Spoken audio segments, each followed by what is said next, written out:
Slip collar connection.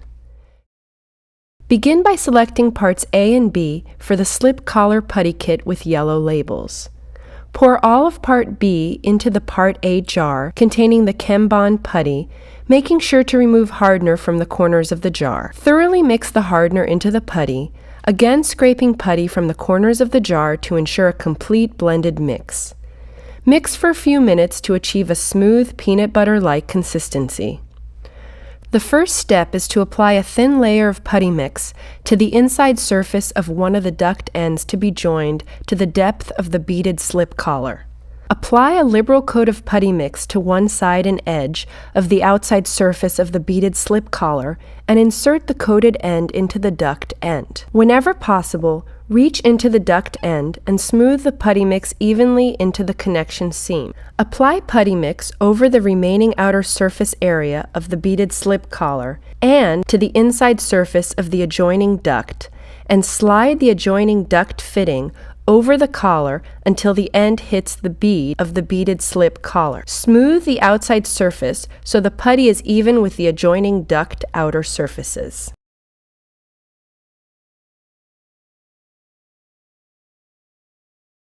Outside glass and resin layup bond. Begin by selecting parts A and B for the slip collar resin kit with green labels.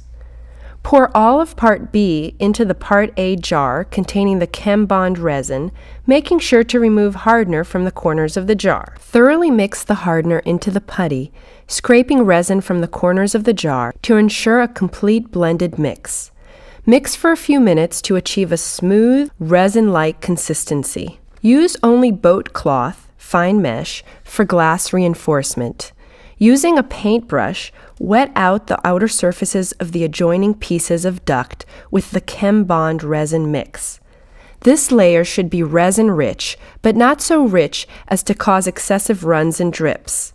Because of the resin's high viscosity, a liberal amount of resin can be applied easily. Apply one layer of dry boat cloth around the wet-out joint, pulling the cloth into the joint. Using the paintbrush, wet out the outer surface of the boat cloth in the same direction that the boat cloth was applied, smoothing the joint to achieve a resin-rich, uniform surface. Squeegee the outside of the joint to remove excess resin. The outside surface of the ducts can be cleaned with isopropyl alcohol wipe.